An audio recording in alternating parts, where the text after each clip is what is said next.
The Open Boat. None of them knew the color of the sky. Their eyes glanced level and remained upon the waves that swept toward them. These waves were gray except for the tops, which were white. And all the men knew the colors of the sea. The line between sky and water narrowed and widened, fell and rose. A man likes to take a bath in a bigger area than this boat could provide.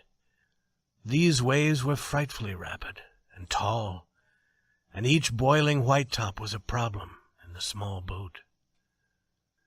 The cook sat in the bottom, and looked with both eyes at the 6 inches of boat which separated him from the ocean. He had bared his fat arms as he worked to empty the water from the boat. Often he said, "God, that was a bad one." As he remarked it, he always looked toward the east, over the rough sea. The oiler, guiding with one of the 2 oars in the boat, sometimes raised himself suddenly to keep away from the water that poured in. It was a thin little oar, and it often seemed ready to break. The correspondent, pulling at the other oar, watched the waves and wondered why he was there. The hurt captain, lying in the front, was feeling defeat and despair. It was despair that comes, for a time at least, to even the bravest and most enduring. When the business fails, the army loses, the ship goes down. The mind of the master of a vessel is rooted deep in her wood, whether he commands for a day or many. And this captain had in his thoughts the firm impression of a scene in the grays of dawn, with 7 faces turned down in the sea, and later the remains of the ship washed by waves, going low and lower and down. Thereafter there was something strange in his voice. Although steady, it was deep with grief, and of a quality beyond speech or tears. "Keep her a little more south, Billy," said he. "A little more south, sir," said the oiler in the back. A seat in this boat was not unlike a seat upon a jumpy horse, and a horse is not much smaller. The boat was much like an animal.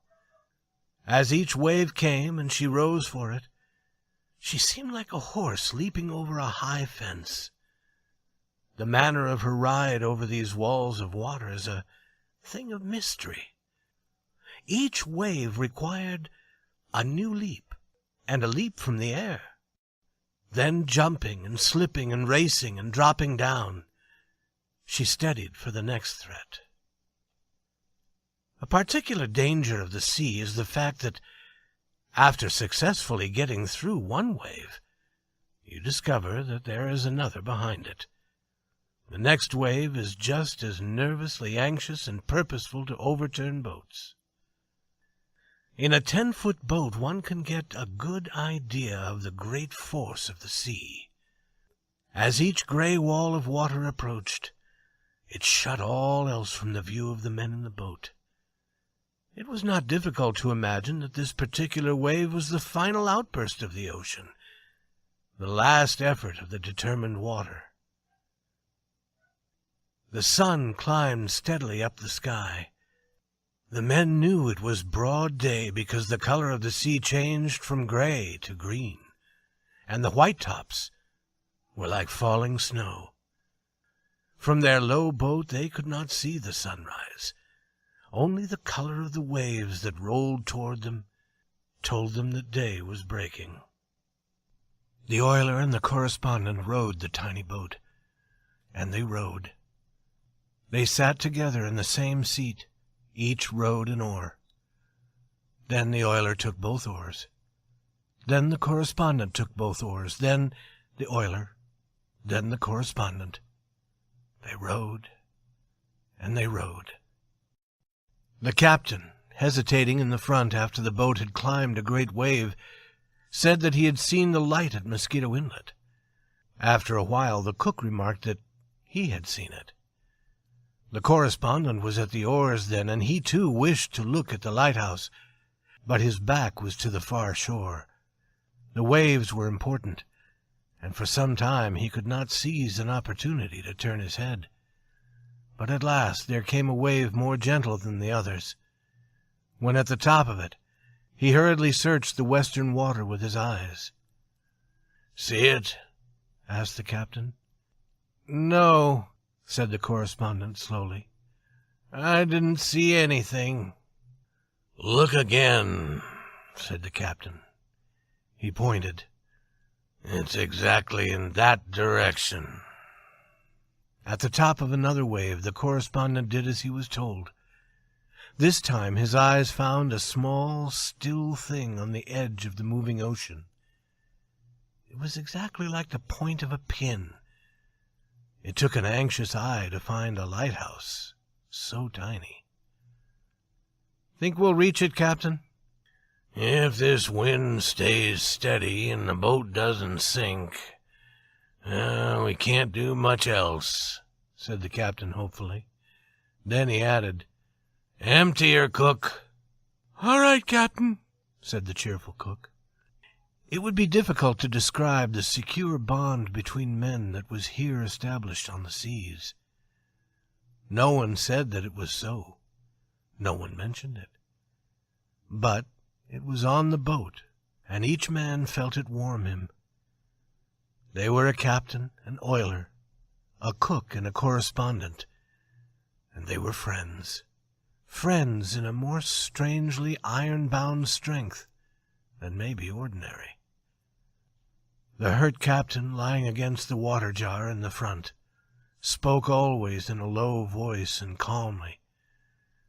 But he could never command a more ready-to-obey ship's company than the other three in the boat. It was more than a mere recognition of what was best for their safety.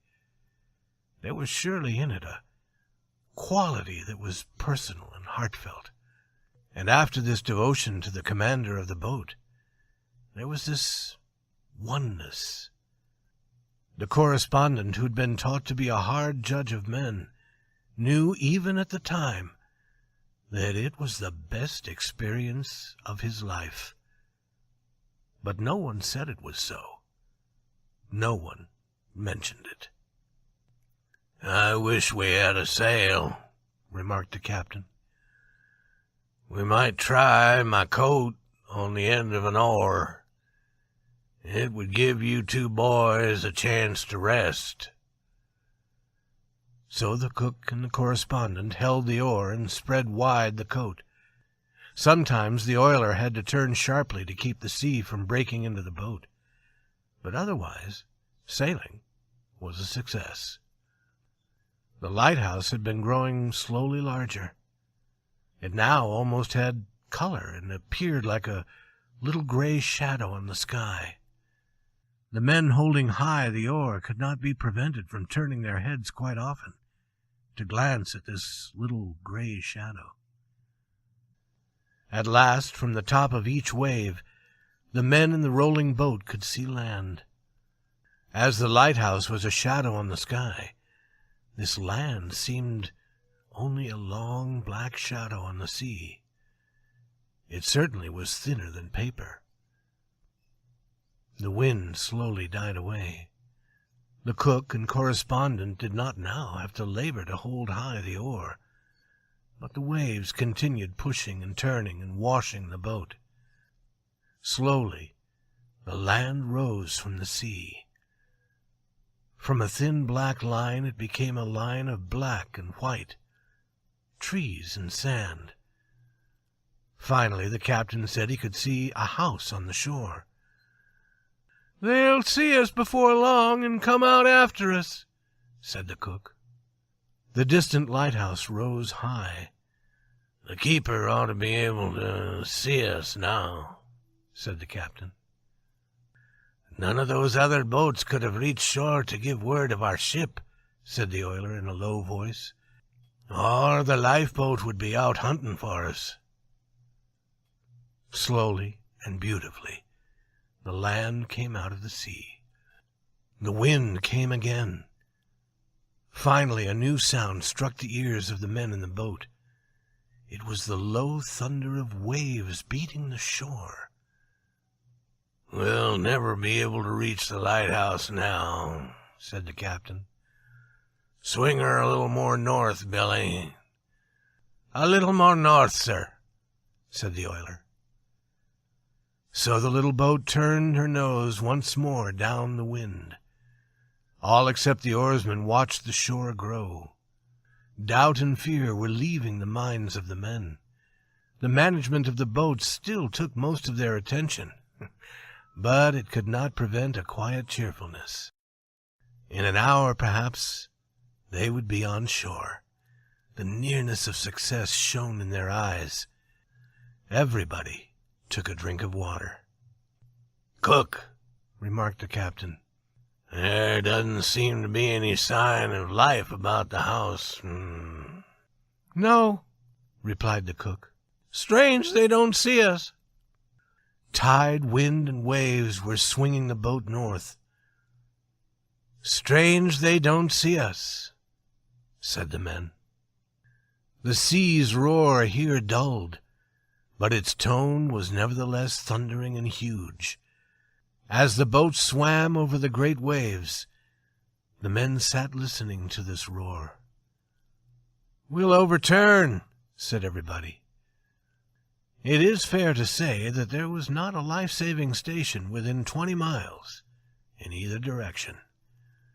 But the men did not know this fact, and so they made bitter remarks concerning the eyesight of the nation's lifesavers. 4 unhappy men sat in the boat and murmured, "Strange they don't see us." The earlier lightheartedness had completely disappeared.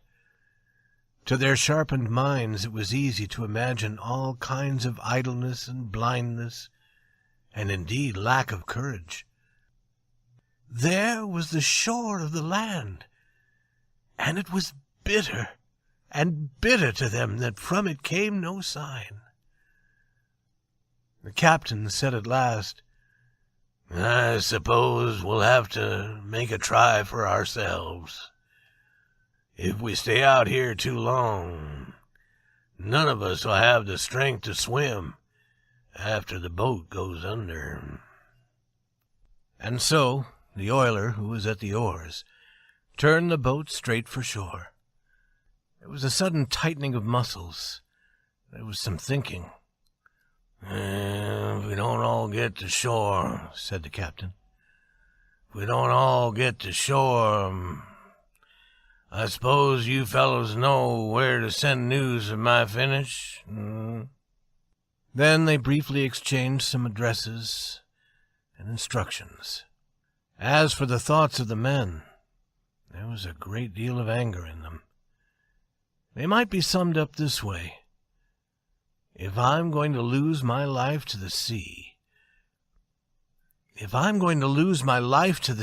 then why was I allowed to come this far, to see sand and trees? Was I brought here merely to have my nose dragged away as I was about to taste the holy food of life? It is crazy. If this old fool woman, Fate, cannot do better than this, she should be forced from the management of men's fortunes. She is an old chicken who knows not her purposes. If she has decided to kill me, why did she not do it in the beginning and save me all this trouble? The whole affair is mad. But no, she cannot mean to kill me. She dare not. She cannot. Not after all this work. And then each man might have had the urge to shout at the clouds, "Just kill me now! And then hear what I call you!" The waves that came at this time were more fierce. They seemed always to break and roll over the little boat in a mass of boiling white and gray. The shore was still far away. The oiler was a wise seaman. "Boys," he cried out, "she won't live 3 minutes more, and we're too far out to swim. Shall I take her to sea again, Captain?" "Yes, go ahead," said the captain. The oiler, by a series of quick movements, great skill, and fast, steady work with the oars, turned the boat in the middle of the tide and took her to sea again. There was a long silence as the boat rose and dropped over the rough sea to deeper water. Then somebody slowly spoke. "Well, they must have seen us from shore by now." "What do you think of those life-saving people?" "Strange they haven't seen us." "Maybe they think we're out here for sport. Maybe they think we're fishing. Maybe they think we're fools." It was a long afternoon. A changed tide tried to force them south, but wind and wave said north. Far ahead, where coastline, sea, and sky met, there were little dots which seemed to indicate a city on the shore. "St. Augustine?" The captain shook his head. "Too near Mosquito Inlet." And the oiler rowed and the correspondent rowed. It was a tiring business. "Did you ever like to row, Billy?" asked the correspondent. "No," said the oiler. "I hate it." When one exchanged the rowing seat for a place in the bottom of the boat, he suffered a bodily experience that caused him to be careless of everything except an obligation to move one finger. It was the cold sea water washing back and forth in the boat, and he lay in it. His head was pillowed on wood within an inch of the waves along the side. Sometimes the sea came in and bathed him once more. But this did not trouble him. It is almost certain that if the boat had sunk, he would have fallen comfortably out upon the ocean, as if it were a great soft bed. "Look! There's a man on the shore." "Where?" "There. See him? See him?" Yes, sure, he's walking along." "Now he's stopped. Look! He's facing us." "He's waving at us." "So he is, by thunder." "Now we're all right. Now we're all right. There'll be a boat out here for us in half an hour." "He's going. He's running. He's going up to that house there." The distant beach seemed lower than the sea, and required a searching glance to see the little black figure. The captain saw a floating stick, and they rowed to it. A white cloth was, by some strange chance, in the boat. Tying this on the stick, the captain waved it. The man at the oars did not dare turn his head, so he was obliged to ask questions.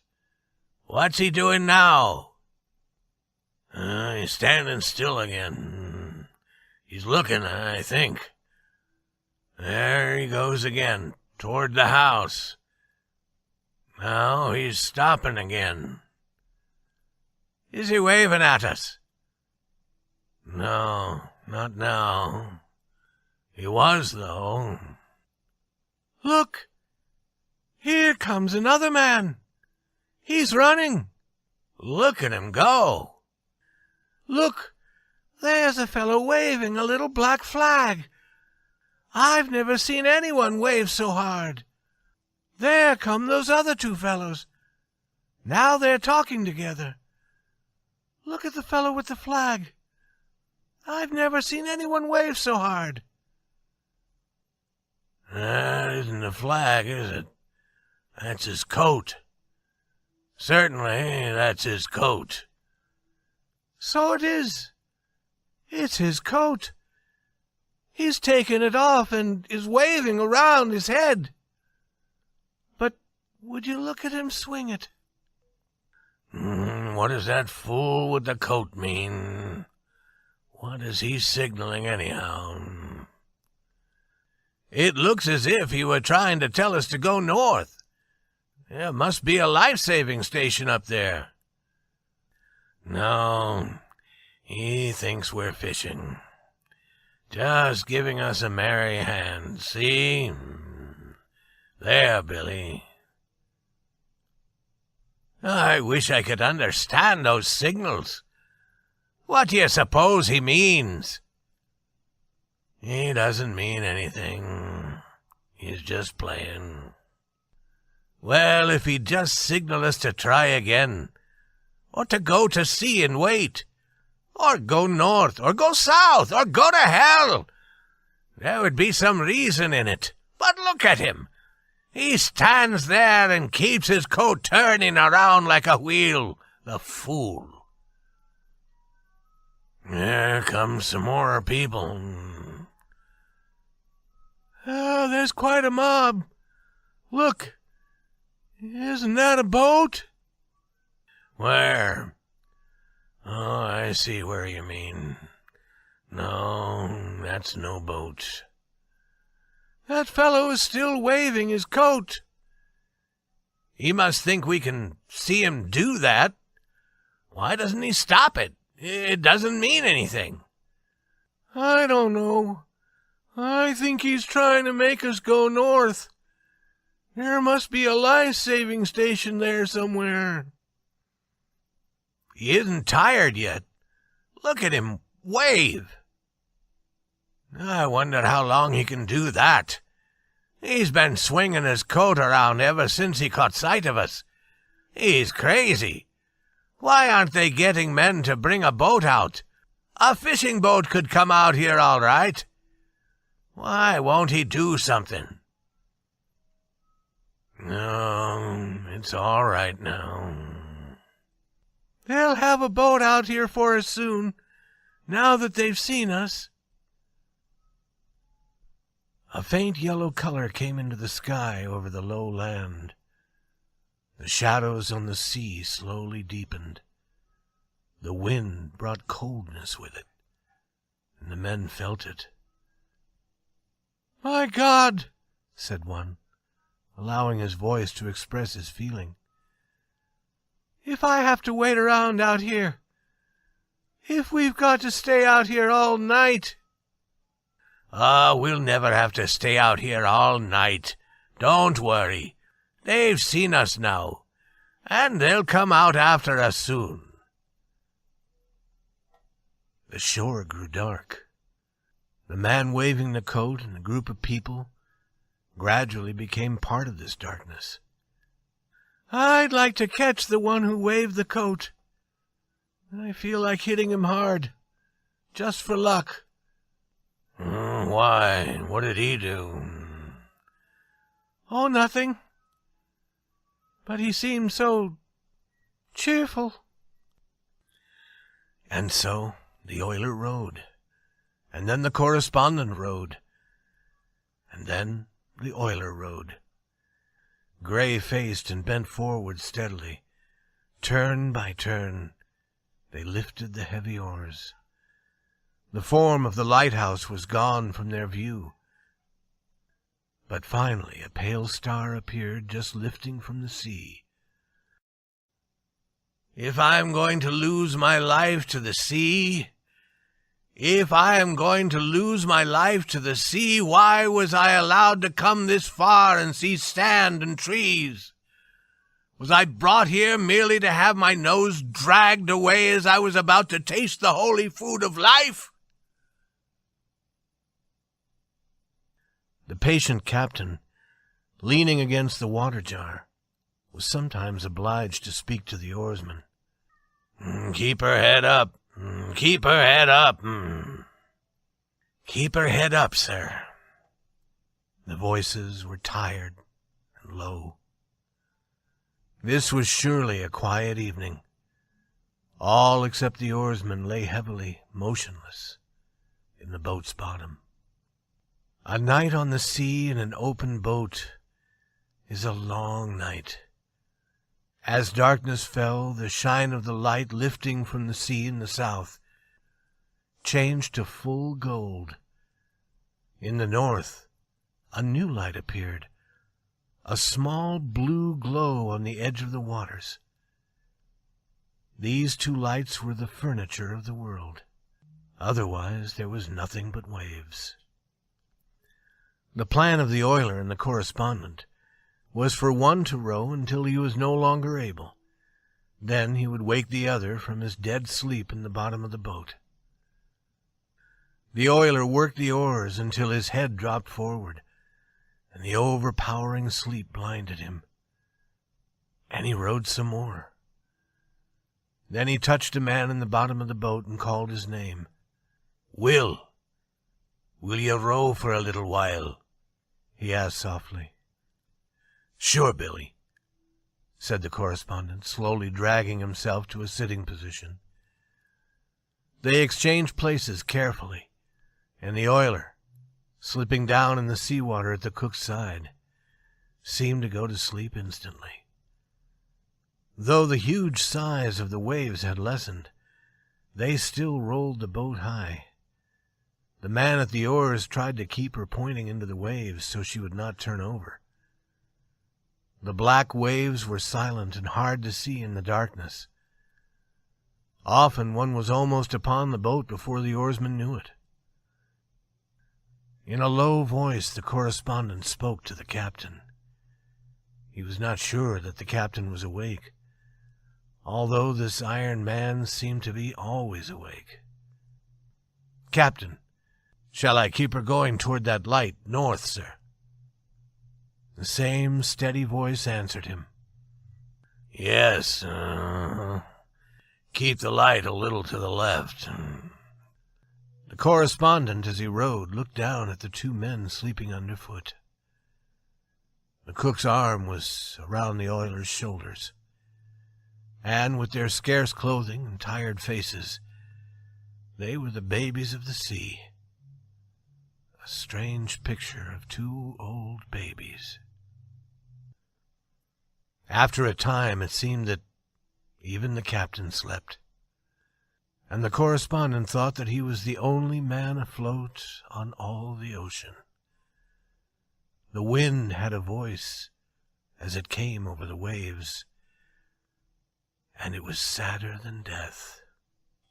"If I'm going to lose my life to the sea, if I am going to lose my life to the sea, why was I allowed to come this far and see sand and trees?" During the long night, a man might decide that it was really the purpose of the 7 mad gods to kill him, in spite of the awful cruelty of it. But it was certainly not justice to kill a man who had worked so hard, so hard. The man felt it would be a crime. Other people had died at sea since the beginning of ships, but still. Later the correspondent spoke into the bottom of the boat. "Billy." There was a slow and gradual movement. "Billy, would you row for a while?" "Sure," said the oiler. As soon as the correspondent touched the cold, comfortable sea-water in the bottom of the boat and had pressed close to the cook's side, he was deep in sleep, in spite of the cold. This sleep was so good to him that it was but a moment before he heard a voice call his name in a tone that showed great weakness. "Will you row now?" "Sure, Billy." The light in the north had strangely disappeared, but the wide-awake captain told the correspondent how to go. Later in the night, they took the boat farther out to sea. The captain told the cook to take one oar at the rear and keep the boat facing the seas. This plan enabled the oiler and the correspondent to rest together. We'll give those boys a chance to gather some strength, said the captain. They curled down and slept once more the dead sleep. When the correspondent again opened his eyes, the sea and the sky were each the gray color of dawn. Later, pink and gold light shone upon the waters. The morning appeared finally in its splendid form, a sky of pure blue, and the sunlight flamed on the tips of the waves. On the distant sands were many little black houses, and a tall white windmill rose above them. No man, no dog appeared on the beach. It might have been a deserted village. The voyagers searched the shore with their eyes. They considered their position.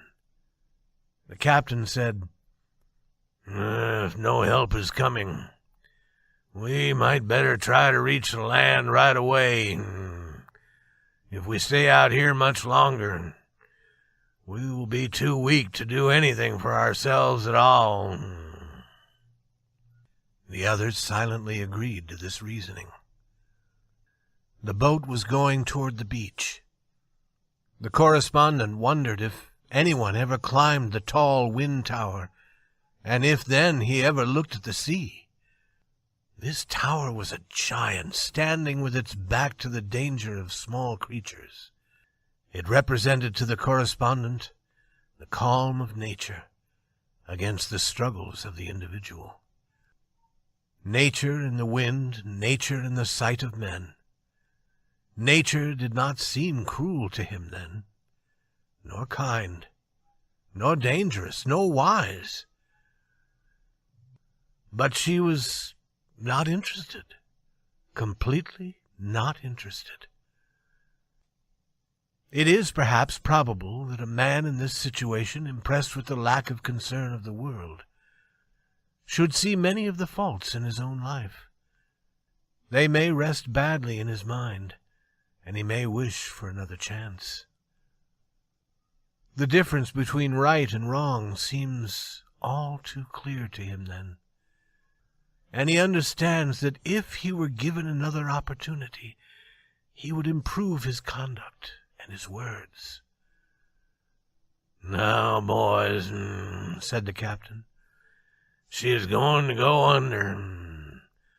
All we can do is take her in as far as possible. And then when she sinks, jump out and go toward the beach. Keep cool now, and don't jump until she goes under." The oiler took the oars. "Captain," he said, "I think I'd better keep her head to the seas and back her in."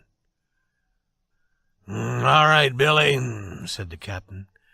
"Back her in." The oiler turned the boat then, and seated in the rear, the cook and correspondent had to look over their shoulders to see the lonely and distant shore. The huge waves lifted the boat high. "We won't get in very close," said the captain. Each time a man could turn his attention from the sea, he glanced toward the shore, and in the expression of the eyes there was a remarkable quality. The correspondent, observing the others, knew that they were not afraid, but the full meaning of their glances was hidden. As for himself, he was too tired to fully understand the fact. He tried to force his mind into thinking of it, but the mind was slave now to the muscles, and the muscles said they did not care. He merely thought that if he should die, it would be a shame. There were no hurried words, no apparent fears. The men simply looked at the shore. "Now remember to get well away from the boat when you jump," said the captain. A wave suddenly fell with a thundering roar, and the water came rushing down upon the boat. "Steady now," said the captain. The men were silent. They turned their eyes from the shore and waited. Then the next wave broke upon them. Rolling floods of white water caught the boat and whipped it around. Water came in from all sides. The little boat, dying under this weight of water, sank deeper into the sea. Empty her out, cook. Empty her out, said the captain. All right, Captain, said the cook. Now, boys, the next one will finish us, said the oiler. Remember to jump free of the boat. The third wave moved forward, huge, angry, merciless. It seemed to drink the tiny boat, and at the same time threw the men into the sea. The January water was icy. The correspondent thought immediately that it was colder than he had expected to find it off the coast of Florida. This appeared to his dulled mind as a matter important enough to be noted at the time. The coldness of the water was sad. It was very sad. This fact was somehow mixed with opinion of his own situation, so that it seemed almost a proper reason for tears. The water was cold. When he came to the surface, he knew of little but the noisy water.